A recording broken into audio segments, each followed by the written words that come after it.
자, 안녕하세요. 구글 클래스룸 세 번째 안내 시간입니다. 이번에는 각 구글 클래스룸 내에 있는 그 수업에서 과제를 제시할 때 조금 더 구체적인 방법을 전달 드리고자 해요. 근데 이 설명하기 전에 앞서서 하나 먼저 좀 말씀드리고 싶은 게 있는 게, 지금 제가 이런 구글 클래스룸에 대해서 설명하는 게 온라인 그 수업을 대비해서 이제 어, 네, 어떻게 온라인 수업을 개설을 하고 운영을 해야 할지에 대해서 고민을 하는 선생님들을 위해서 이제 설명을 드리는 건데, 일반적으로 이제 반드시 뭔가 쌍방향 수업, 뭐 실시간으로 화상 강의를 해야 한다든지, 혹은 뭐 거꾸로 수업처럼 동영상을 만들어서 애들이 그 동영상을 보고 뭐 학습을 하게끔 영상을 촬영해야 한다든지, 선생님 얼굴이 나와야 한다든지, 이런 것들 반드시 필수적인 게 아닙니다. 그렇게 하실 필요가 없으세요.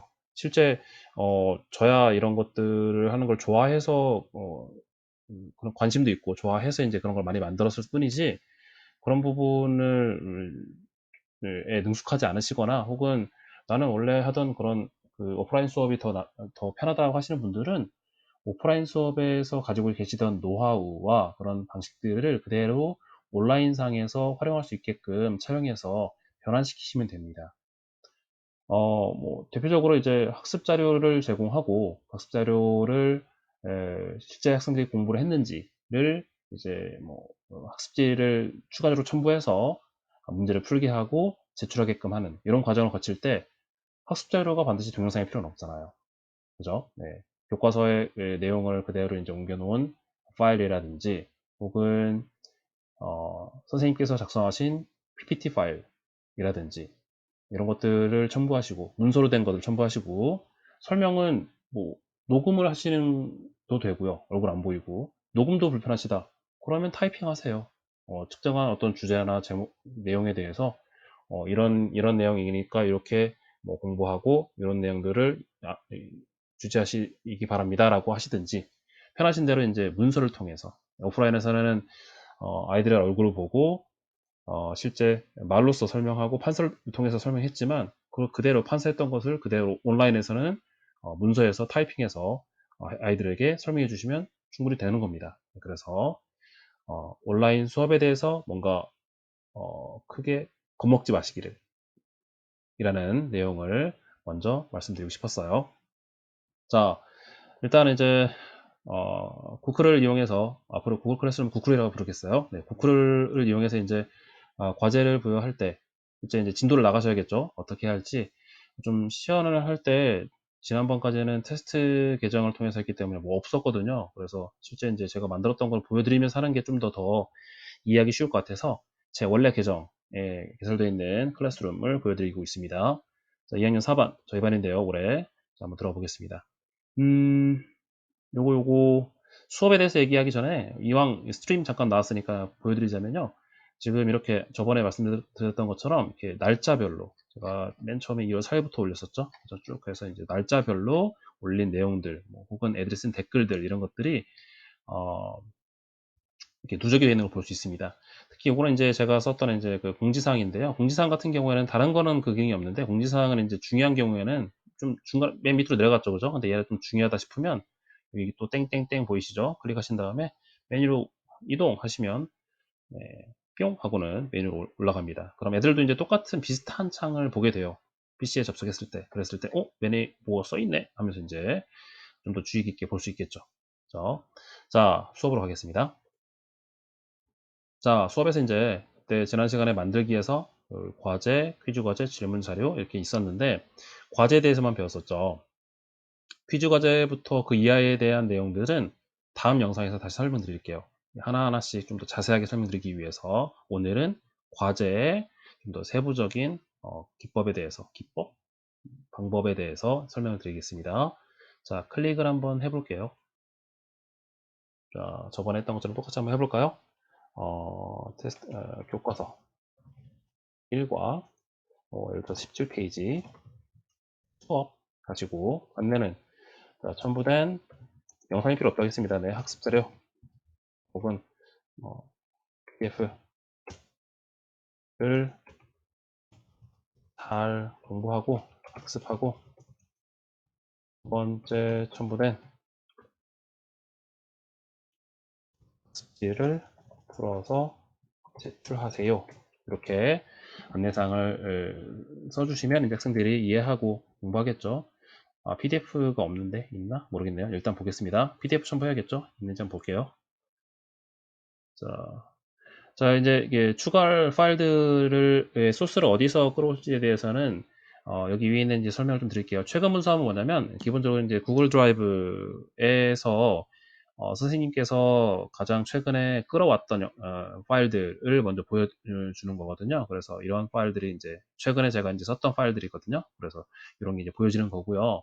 업로드는 저번에 보셨듯이 이제 PC에 있는 로컬에 있는 자료들을 끌어올 수 있습니다.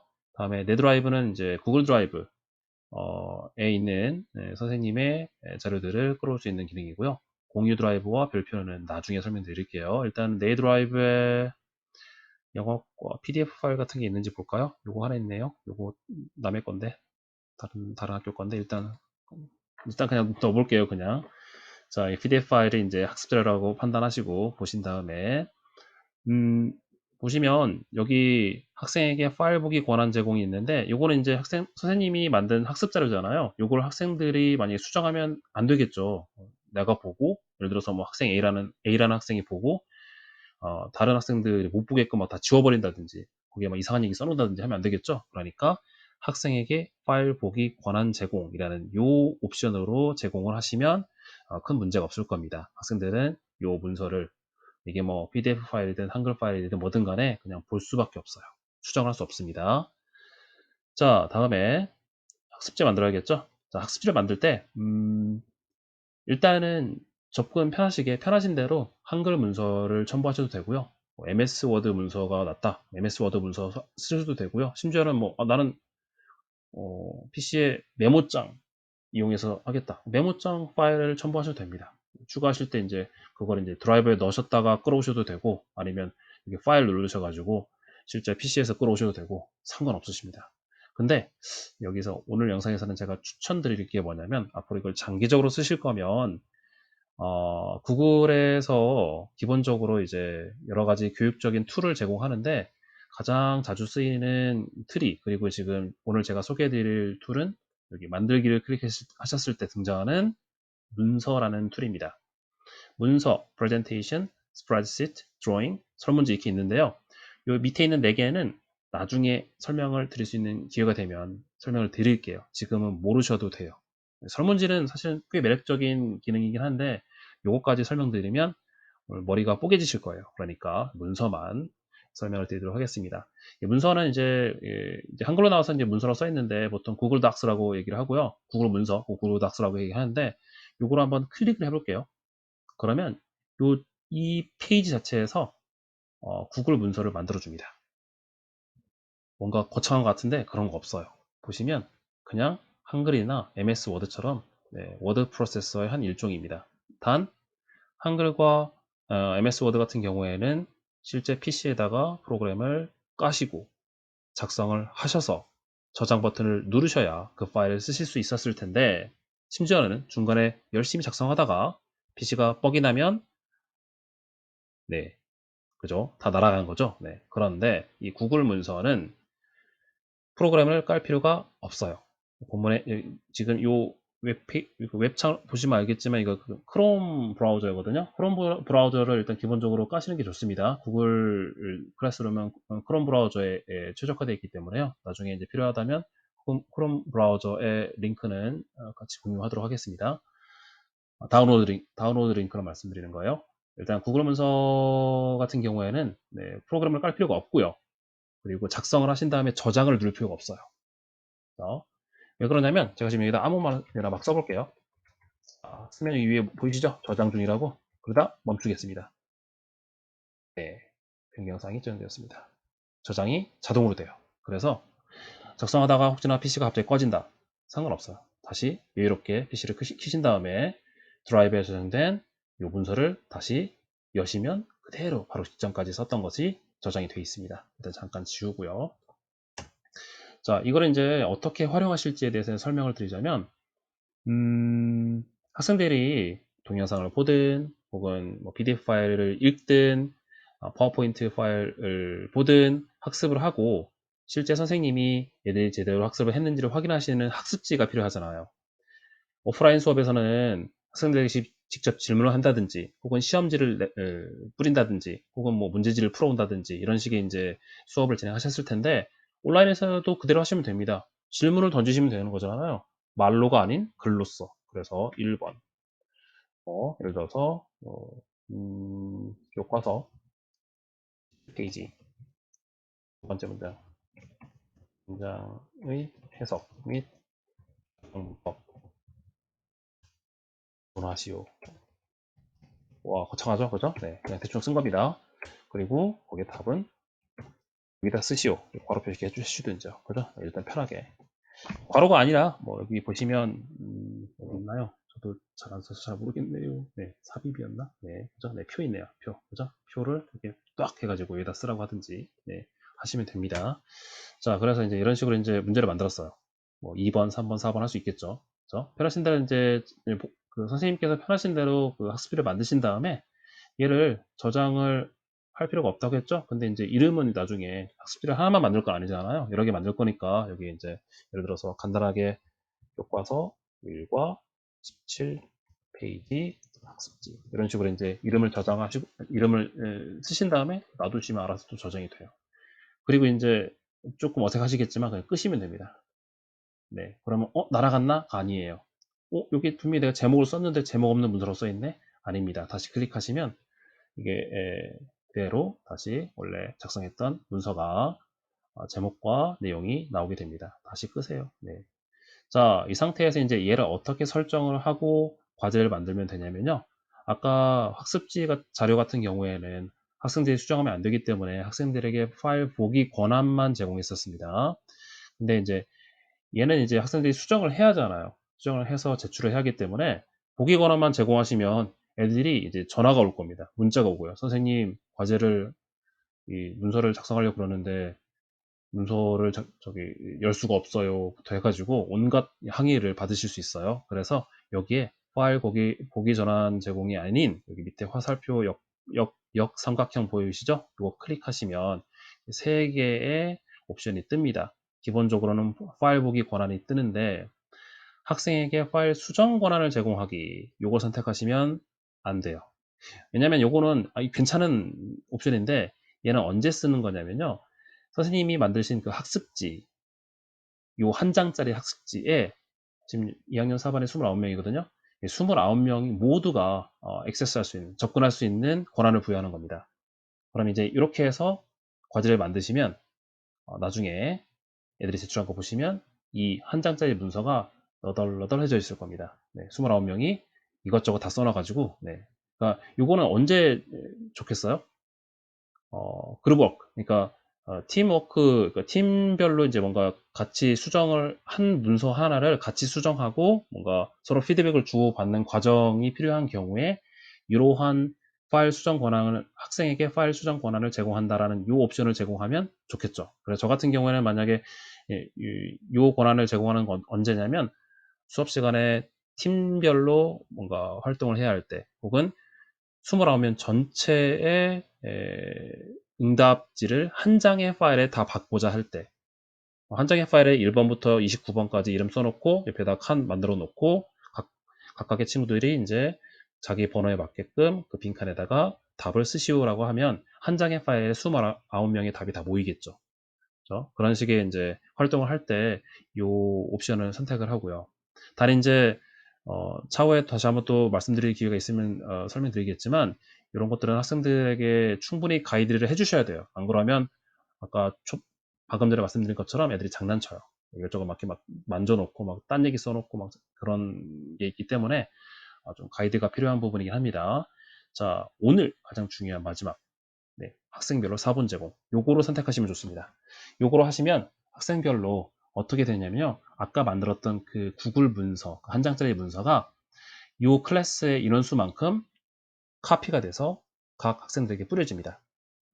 미리 얘기하자면 이제 뭐 여기서 이제 뭐 아까 제목이 뭐였죠? 뭐 무슨 학습지였죠? 근데 학습지하고는 하이픈 다음에 그 학생 이름, 뭐 고경욱, 홍길동 이런 식으로 이제 각각의 학생들은 이제 보게 돼요. 그리고 학생들은 자기가 부여받은 학습지에다가 선생님께서 요청하신 답을 작성을 하고 과제를 제출하기만 하면 요 내용 제출하기만 하면 이제 선생님께서 제출된 과제를 확인하시고 채점을 하실 수 있을 겁니다. 아까 여기 학생에게 파일 수정 권한 제공했을 경우에는 하나의 파일에 29명이 접근할 수 있고 29명이 그 하나의 파일을 다 수정할 수 있다고 했잖아요. 거기에 대한 장단점도 있는 거예요. 그러니까 하나의 파일을 수정했을 경우에 한 장 가지고 선생님께서는 1번부터 29번까지의 답을 다 확인할 수 있는 거긴 한데 단점은 이제 1번 학생이 실수로 3번에다 쓸 수도 있는 거잖아요. 혹은 3번 학생이 써놓고는 2번 학생 거에 답을 지울 수도 있는 거잖아요. 그런 거를 막을 수 없어요, 사실은. 그런 부분에 대한 통제가 있어야 한다는 거.